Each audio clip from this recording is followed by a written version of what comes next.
هدانا لهذا وما كنا لنهتدي لولا أن هدانا الله وأشهد أن لا إله إلا الله وحده لا شريك له وأشهد أن سيدنا ومولانا محمدا عبده ورسوله لا نبي بعده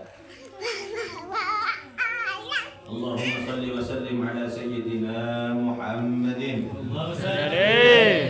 سيد الأكوان وعلى آله المطهرين عن الأرجاس والأغلال وأصحابه غر الميامين والأعيان أما بعد Alhamdulillah hadirin wal hadirat yang dimuliakan oleh Allah Subhanahu wa taala. Segala puji dan syukur kepada Allah Subhanahu wa taala. Kita oleh Allah masih diberi umur yang panjang. Semoga lebih berpanjang lagi. Amin ya rabbal Amin. Kita oleh Allah masih diberi kesempatan untuk berjumpa di malam hari ini dalam rangka tasyakuran, rasa syukur kita akan dilahirkannya baginda Nabi Muhammad SAW. Maka dalam setiap acara maulid para ulama itu sering menukil satu ayat. Qul bi fadlillahi wa bi rahmatihi fabidzalika falyafrahu huwa khairum mimma yajma'un. Katakanlah wahai Muhammad, bi fadlillah, dengan anugerah dari Allah, wa rahmatihi, dan kasih sayang Allah Subhanahu wa taala, bidzalika falyafrahu, dengan anugerah dan kasih sayang tersebut hendaknya mereka semuanya itu bergembira. Gua gembira akan anugerah dan kasih sayang Allah itu lebih khairun, adalah lebih bagus, mimma yajma'un, daripada apa yang mereka kumpulkan, daripada harta yang mereka kumpulkan, daripada duniawi yang mereka pikirkan. Allah dalam ayat ini penekanan sangat kuat. Kita ini hendaknya betul-betul bersyukur dan gembira kepada apa yang Allah berikan kepada kita. Nah, kasih sayang yang paling tinggi dari Allah, fadl, anugerah yang paling tinggi dari Allah, apa itu? Para ulama ahli tafsir mengatakan itu adalah iman. Sebagian ahli tafsir mengatakan itu adalah agama Islam. Karena orang itu betapapun banyak hartanya, betapapun nikmat kehidupannya, apabila tidak ada iman di dalam hatinya, apabila tidak ada hubungan baik dengan Allah Subhanahu wa taala, maka kenikmatan tadi itu sifatnya sementara. Nah, untuk mempertahankan nikmat itu sehingga kita berjumpa dengan Allah pun dalam keadaan mendapatkan nikmat dari Allah, jalan satu-satunya adalah iman kepada Allah dan mengikuti agama baginda Rasul. Cuma itu saja. Qul bi fadlillah wa bi rahmatihi fa bidzalika falyafrahu huwa khairum mimma yajma'un. Iman itu tidak akan wujud, agama Islam juga tidak akan wujud apabila baginda Rasul tidak diwujudkan oleh Allah Subhanahu wa ta'ala. Apakah kita dapat kenal dengan yang namanya Islam tanpa diutusnya baginda Rasul? Tidak kenal. Apakah kita kenal dengan yang namanya iman tanpa diutusnya baginda Rasul? Apakah kita kenal akan wujudnya Allah tanpa dikenalkan oleh baginda Rasul? Tidak akan kenal. Maka sumber daripada wujudnya iman, sumber daripada wujudnya diutusnya Islam itu adalah diwujudkannya baginda Rasul Muhammad Sallallahu Alaihi Wasallam. Karena Allah menciptakan baginda Rasul dan diutus kepada kita. Sehingga penyebab anugerah tertinggi, di mana itu adalah iman dan Islam, itu hanyalah wujudnya baginda Rasul Muhammad SAW. Maka sangat layak, betul-betul layak apabila hati kita ini merasa bahagia, merasa syukur dengan diutusnya baginda Rasul, dengan diwujudkannya baginda Rasul. Oleh karena itu para ulama membuat acara tasyakuran untuk mengingat kembali nikmat yang agung ini, untuk mengingat kembali lahirnya baginda Rasul Muhammad Sallallahu Alaihi Wasallam,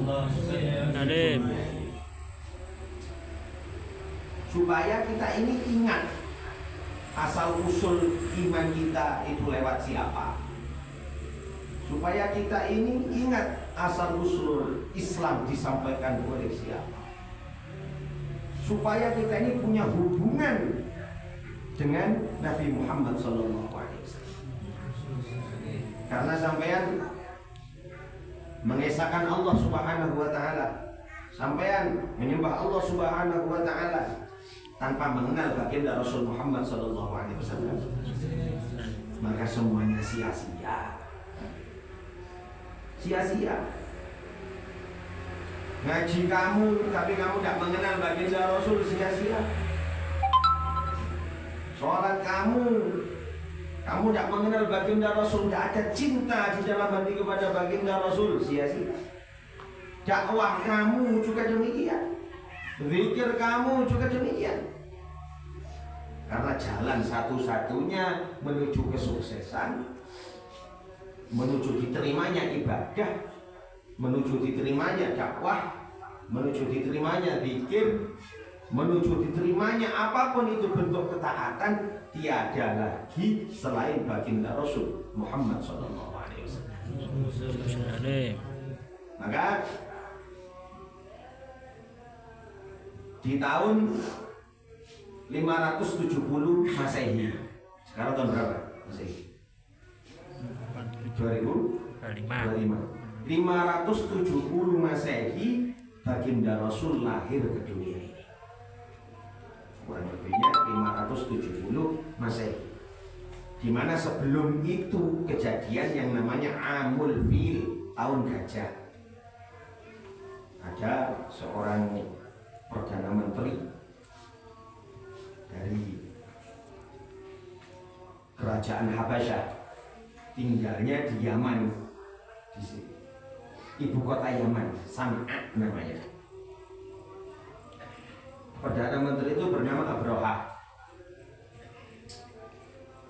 Nah ini nggak terima melihat Ka'bah itu memang dari dulu, mulai zaman Nabiullah Ibrahim ya, sampai zaman Nabiullah Ismail sampai ke bawah itu namanya Ka'bah itu memang dibuat ibadah dari dulu, dibuat tempat ibadah, dibuat tawaf, sehingga rame pada waktu-waktu tertentu juga terkenal di kalangan Jazirah Arab itu. Maka Abroha ini ingin mengalihkan, ingin terkenal. Abroha ini ingin terkenal. Usaha bagaimana mengalihkan orang-orang Arab itu supaya tidak ibadah di Ka'bah. Ingin terkenal, ingin tadi diagungkan. Akhirnya membuat apa itu namanya? Jadi seorang Nasrani membuat bangunan yang seperti Ka'bah. Apa itu? Apa jenis ibadah orang Nasrani? Gereja. Lah pengennya tuh mengalihkan orang-orang Arab untuk ibadah di situ. Dan sampai sekarang itu bangunannya Abraha itu masih ada sampai sekarang. Sekarang di belakang pasar ada, di tengah kota San'a itu ada pasarnya, di belakangnya dibuat wadah tempat sampah. Dihinakan oleh Allah Subhanahu wa Ta'ala. Sampai sekarang masih ada. Akhirnya mengumpulkan prajurit-prajuritnya. Karena orang-orang Arab tidak mau suruh haji di situ, tidak mau. Dan memang dari dulu-dulunya itu perintah hajinya itu deh, kan? Ka'bah di Mekah. Maka dia dengan pasukannya berangkat. Ini beberapa waktu sebelum lahirnya baginda Rasul. Berangkat ya, dengan membawa gajah. Enggak semuanya ditunggangi gajah, tidak. Dengan membawa gajah, tujuannya nanti untuk gajah ini untuk menggempur Ka'bah. Di pertengahan jalan itu dihadang kakeknya baginda Rasulullah SAW, Abdul Muthalib. Nah, ketepatan ontanya itu dirampas oleh Abraha, diminta kembali. Loh, kamu kok masih mikir onta kamu ya? Oh, saya ini datang jauh-jauh ini ya untuk menghancurkan tempat ibadah kamu.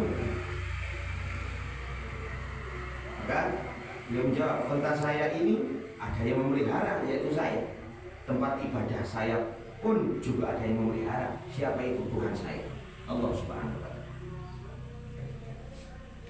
Maka bersikeras, akhirnya Allah turunkan batu dari langit yang akhirnya diceritakan dalam surat Alam tara kaifa fa'ala rabbuka bi ashabil fil. Alam yaj'al kaidahum fi tadlil. Dan selanjutnya itu cerita di antara, kalau dikaitkan dengan kelahirannya baginda Rasul, Allah memuliakan Ka'bah dan Allah memuliakan baginda Rasul Sallallahu Alaihi Wasallam. Barokah dari baginda Rasul Muhammad Sallallahu Alaihi Wasallam. Akhirnya siapa itu, si Abraha itu juga kena batu itu, sakit parah itu, kembali ke San'a, mati di sana. Kalau di buku cerita anak-anak, ya biasanya digambar naik batu, ya, atau apa namanya, hijaratan min sijil, ya. Sijil yang dibuat nama sekarang rudalnya Iran. Nah, itu karena ngambil dari hijaratan min sijil itu. Habis itu, ya kan, di buku cerita anak-anak biasanya digambar, kena langsung terbakar mati di sana. Tidak seperti itu. Dalam riwayat-riwayat itu kembali ke sana, sakit-sakitan itu memang langsung, nggak lama kemudian mati dia, nggak berhasil. Tidak selang lama dari itu dilahirkanlah baginda Rasul Muhammad SAW. Tahun berapa Masehinya? 570. Berketepatan sekitar 53 tahun sebelum hijrahnya baginda, sebelum Amul Hijriah. Kemudian baginda Rasul itu dilahirkan tanpa seorang ayah. Artinya ayah beliau meninggal sebelum baginda Rasul dilahirkan. Maka setelah lahir sudah ada istiadat orang Arab memang untuk menjaga gen Arabnya juga, terus untuk menjaga kefasihan bahasa. Nah itu dari kecil biasanya, walaupun ibunya itu bisa menyusui, ya, itu disusukan, ya, disusukan kepada orang lain. Sehingga di dalam peraturan Islam itu ada istilah saudara kesusuan, mahram radha'ah. Ya. Disusukan kepada beberapa wanita. Di antaranya adalah Halimatus Sa'diyah. Halimatus Sa'diyah ini ketika itu sebenarnya sudah tidak menerima anak pesusuan lagi. Halimatus Sa'diyah. Kenapa? Sudah tidak banyak, susunya itu sudah tidak banyak. Ajibnya, setelah menerima Sayyidina Muhammad sallallahu alaihi wasallam, diminum itu susunya, ajibnya itu semakin banyak itu susu. Semakin banyak. Sampai banyak bayi-bayi itu yang menyusukan kepada Halimatus Sa'diyah. Selama berapa tahun? Sampai umur 4 tahun. Sampai umur 4 tahun. Jadi memang bahasa Arab asli itu artinya terjaga. Karena persusuan itu nanti tidak bareng sama ibunya itu enggak. Malah di lembah-lembah itu, di apa ya? Pojokan kampung lah kalau gitu. Di tempat-tempat terpencil. Nah, selama disusui itulah kejadian dadanya baginda Rasul itu dibelah oleh malaikat. Dikeluarkan ada gumpalan hitam dari hati beliau. Seperti kisah sebelum Mi'raj. Jadi beberapa kali itu dibelah dadanya baginda Rasul itu. Nah saat itu teman-temannya itu tahu. Ya masih umuran sakodo si siapa jenenge? Aminah, kecil, kurang kecil, masih seumuran gitu. Main-main, tahu-tahu ada 2 malaikat datang, ya dibelah gitu. Wah teman-temannya teriak-teriak, Muhammad aja ya, Muhammad ini dadanya dibelah, Muhammad luka, dadanya dibelah. Dicari-cari, tidak ada. Dicari-cari, ditunjukkan Rasulullah itu ternyata sudah bangkit dan lupa. Cuma ada bekas. Gumpalan hitam tadi itu, ya, kata malaikat yang membelah, Jibril. Nah ini nanti yang bagian dari syaitan ini, yang menyebabkan orang itu terpengaruh syaitan, dibuang. Kemudian umur 4 tahun beliau dikembalikan kepada ibunya. Dikembalikan kepada ibunya itu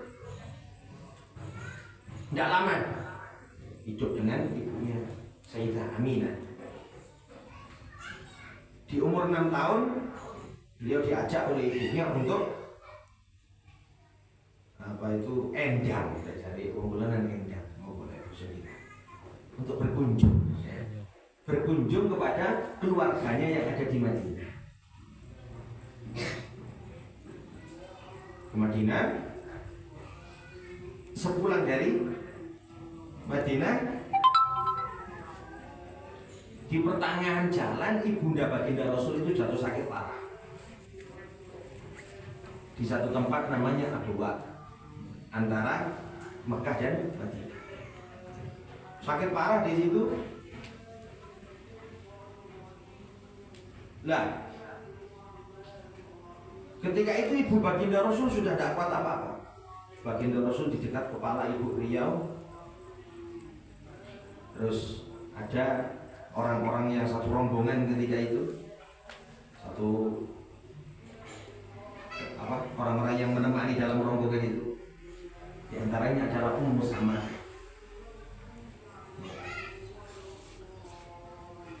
Maka mungkin sudah terasa ibunya baginda Rasul itu, sudah terasa nyawa itu sudah dekat mau keluar.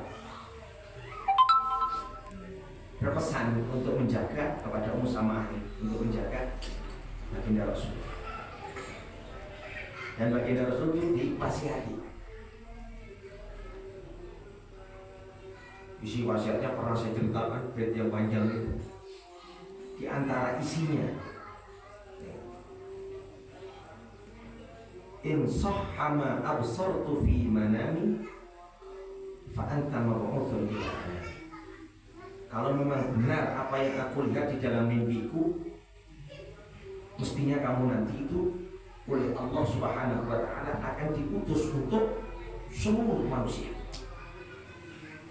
Akan diutus untuk seluruh makhluk. In sahha ma absartu fi manami fa anta mab'utsun ila anam.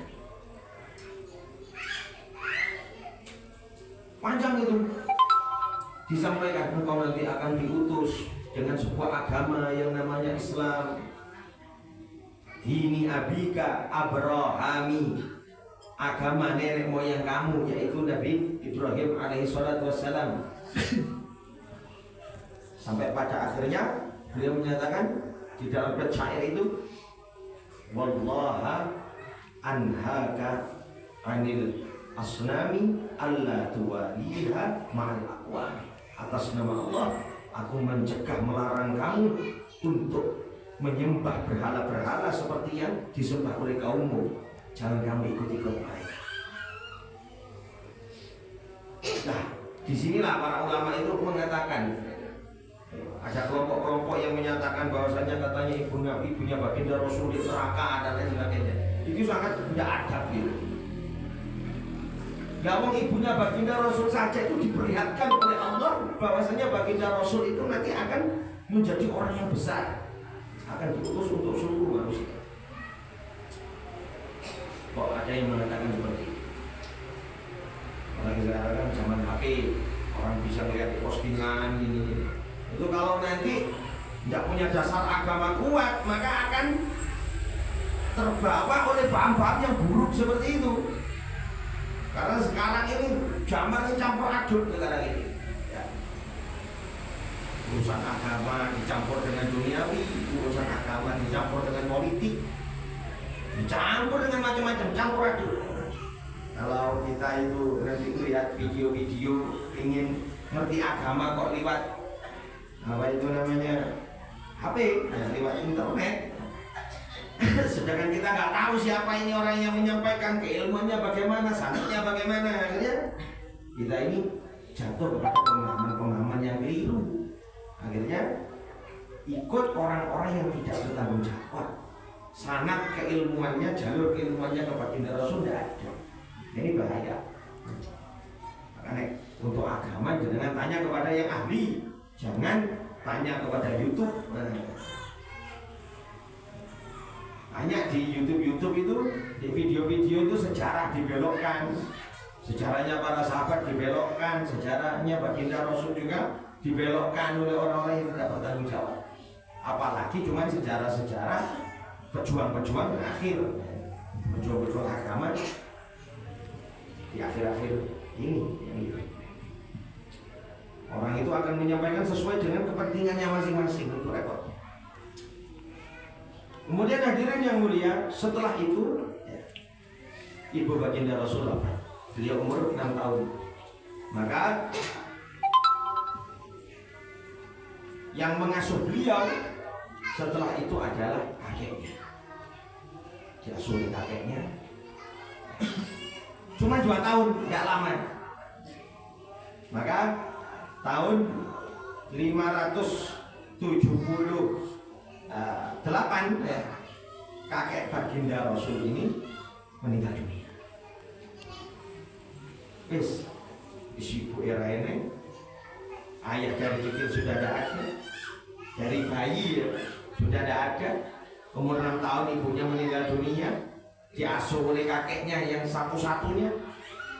2 tahun setelah itu, tahun 578 meninggal dunia pula. Akhirnya diasuh oleh pamannya, Palik, ya, saudara dari ayahnya. Siapa itu? Abu Thalib, ayahnya Sayyidina Ali. Diasuh oleh beliau sampai agak dewasa. Nah, umur 12 itu, umur 12 tahun diajak dagang ke Syam. Syam itu kalau daerah sekarang ya Palestina itu masuk Syam. Terus apalagi itu dekat Palestina itu Lebanon ya, Lebanon itu masuk Syam dan sekitarnya itu masuk Syam. Umur 12 tahun, tahun 582 Masehi, dibawa ke Syam untuk diajak berdagang. Bertemu dengan seorang pendeta Nasrani. Kalau pastor lah. Tapi masih lurus gitu. Masih lumayan. Melihat baginda Rasul itu kaget. Kaget betul. Siapa yang kamu bawa itu? Itu keponakan saya. Kamu pulang sudah. Bahaya kalau kamu membawa ini. Kamu pulang. Ini orang besar nanti. Kalau nanti saya itu saat dia diutus saya masih hidup, saya akan ikut berjuang dengan dia, akan menjadi pengikutnya. Maka kamu pulang saja, selamatkan anak ini. Artinya jadi baginda Rasul itu sejak kecil sudah sini. Mau boleh kata diangkat derajat itu ujiannya gede. Orang itu kalau mau diangkat derajatnya ujiannya ujian materi, ujian ekonomi, ujian keluarga. Nah, kemudian sampai pada umur 25 ya, baginda Rasul ini berdagang, masih berdagang. Tapi ojo oleh awak terus dagang, oh ini sunnah baginda Rasul. Dulu Rasul berdagang, yo gak bener. Jenenge nek sunnah kuwi. Oh itu cuman profesi Pak. Nah, menjalankan perdagangan Sayyidah Khadijah umur 25. Di tahun itu pula melihat kejujuran baginda Rasul, melihat keamanan baginda Rasul. Setiap baginda Rasul berangkat dan beliau yang bawa dagangan, menawarkan dagangan, orang dagangan sing kapan. Kabeh payu. Orang sing gak payu, kabeh payu. Nah, di situ di tahun itu pula baginda Rasul menikah dengan yang namanya Sayyidah Khadijah radhiyallahu anha. Terus ini masih hidupnya ini masih